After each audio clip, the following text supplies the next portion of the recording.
Have you ever sat alone in a quiet room feeling this heavy, hollow ache inside your chest? And when someone asks you what's wrong, you genuinely don't know what to say. You're not hurt. Nothing terrible happened today. You have food, a roof over your head, maybe even people who love you. And yet, there it is. That gray, nameless sadness sitting right in the middle of your chest like a stone. You feel sad for no reason. But here's what I want you to know today. There is a reason. You just haven't been told what it is yet. Let's start with the brain. Your brain is not just a thinking machine. It's an emotional machine. Every single hour of every day, it's running thousands of silent calculations, scanning your environment, tracking your energy, processing memories, regulating chemicals.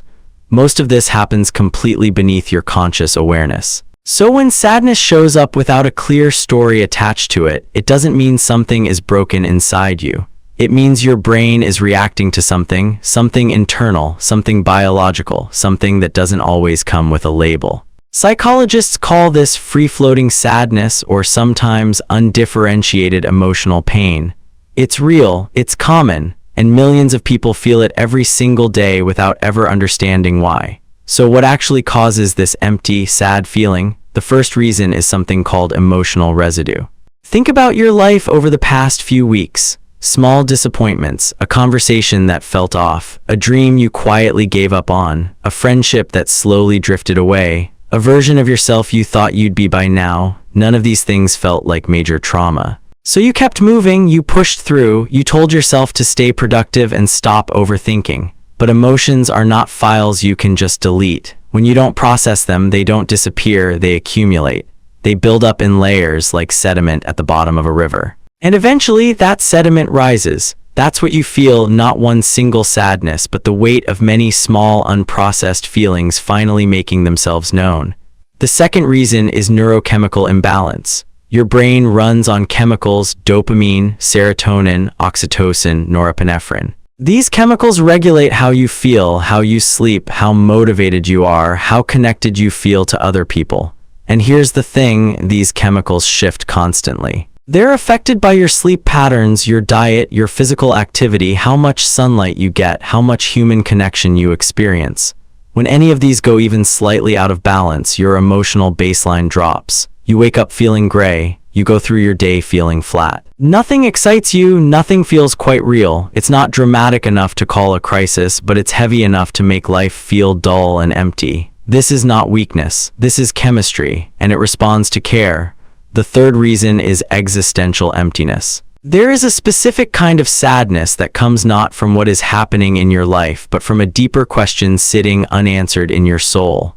Am I living a life that means something? Am I moving toward something real or just filling time? Do I know who I actually am beneath the roles I play, the worker, the son, the daughter, the friend? Psychologist Viktor Frankl called this the existential vacuum. When human beings lose their sense of purpose, or when they've never had the space to discover it, they feel an inner emptiness that no achievement, no distraction, no amount of scrolling can fill.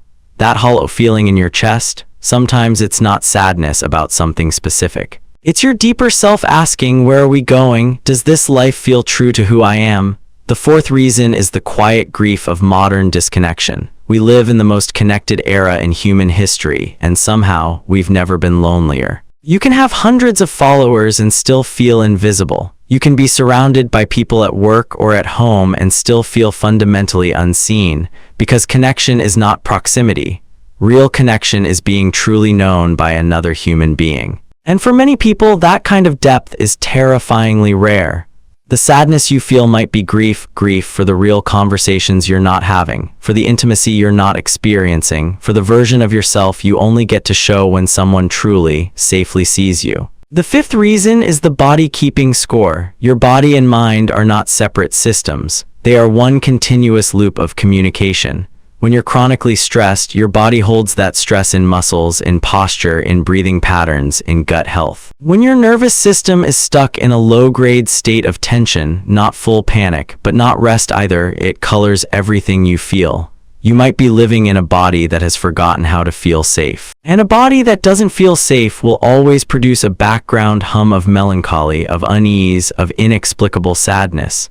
This is why exercise, breath, sleep, and stillness are not luxuries. They are the basic language your nervous system needs to hear. So what do you do with all of this? First, stop demanding an explanation from yourself every time you feel sad. Sometimes the feeling needs to be felt before it can be understood. Sit with it. Don't run from it. Don't immediately try to fix it. Just acknowledge, I feel this right now, and that's okay. Second, look at what you haven't processed. What small griefs are you carrying that you never gave yourself permission to actually feel? Third, take your body seriously. Sleep, move, eat real food, get sunlight. These are not cliches. They are the foundation of emotional regulation. Fourth, invest in real connection. One honest conversation is worth more than 1,000 surface-level interactions. And fifth, ask the deeper question. Not why am I sad, but what does this sadness want me to pay attention to? Sadness without a reason is not irrational. It's your inner world trying to communicate with you in the only language it has, feeling. And when you learn to listen to that language instead of silencing it, something shifts. The emptiness doesn't disappear overnight.